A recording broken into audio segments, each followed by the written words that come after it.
Uso Dagiti Fixer itirwar ti LTO-Bangued maipagarup at dati nga empleado nga agpampamarang nga empleado agpapanita. Live report ni Bridget Mayo. George, imimbestigaran ni tati pulisya iti maipagarup nga agraira nga fixers itirwar ti opisina ti Land Transportation Office. Kinig daw ti OIC Chief ti Land Transportation Office ti Bangued ti tulong ti pulisya tapno matiliw dagiti fixer itirwar ti opisina da nga isu ti nagtaudan ti reklamo ti sumagmamano a tricycle driver a nabiktima. Nang designar met ti pulisya ti Bangued iti agbantay amang sipot kadagiti fixer amang alalilaw kadagiti mapanagparehistro ti lugan. Kuna ti pulisya adat impormasyon na dimanon kadakwada adati metlaing nga empleado ti LTO ken nagpapanita agpampamarang paylaing nga empleado. Adda kanon ti dua na alada anagan. Hope in these coming days makasampol tayo kadagiti fixer nga tutukan tayo tata addang madagiti rupadan addang madagiti names nga inteddan. Kinumpirmaran met ti hepe ti LTO adati agwardya ken utility worker da dagiti agububra ti maikan niwas. Sabaten da kano dagiti kliyente itirwar ken iopresaranda nga isudan ti agala ti requirements kasi ti TMG clearance, macro etching ken dadumapay. Sadan tumetlaing ited iti kliyente dagiti kompleto a requirements tapno ti kliyente metlaing iti mangisubmitir iti LTO. Idi paylaing kano 2013 nga inreklamo da daytoy iti pulisya.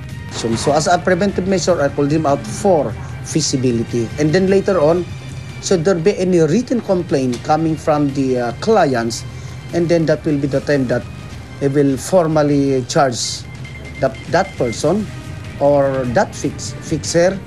Malaksid kadagiti fixer nga agpampamarang nga empleyado a nabigbigen ti pulisya ken LTO. Masipsiputan met ita dagiti empleyado ti LTO nga adaan aramid kas iti fixer.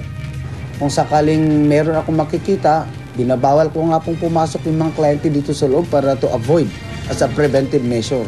And that is a part of our SOP in the office.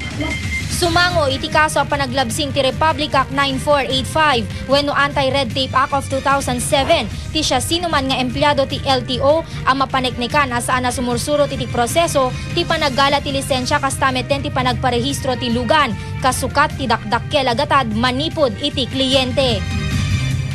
George, malaksid ka daytoy addang iti LTO ken kastameten ti pulisya tapno ti kasta ma-eliminate daytoy fixing activities ditirwar iti LTO office kayat met nga awisen ti pulisya ken kastameten ti LTO dagiti tricycle driver wenno dagiti dumapay nga nabiktima nga agfile dati formal complaint tapno ti kasta adda pay ti pagibasaran ti pulisya tapno kaswan dagitoy na bigbigda a fixers. George. So Bridget, nagbalin met laengan at last nga proactive iti liderato ti LTO-Bangued. When George tabasar ka dito hepe idi kanu paylaing last year idi isu na paylaing ti hepe dito George keta addan iti request na kada ito police station ken kastameten iti Abra Provincial Command tapnon ti kasta ma-aksyonan kumada ito itadda dagiti initial nga naimbestigaran da ken nabigbigda nga tao duwa nga tao nga dati damit laing kanong empleyado ngem kasta laing taawan ngamin kanu ti formal complaint nga mayuli da kada ito pulisya tapnon ti kasta kumakyat talaga nga makaswan dagito nga fixers. George? Saan met nga deti panangkas-kastigar kadakwada nga vid, Bridget? Ngem no deti pampamayan laeng iti aksyon, wenno deti hinay-hinay laeng iti aksyon, talagang saan nga dungeg digiti fixers?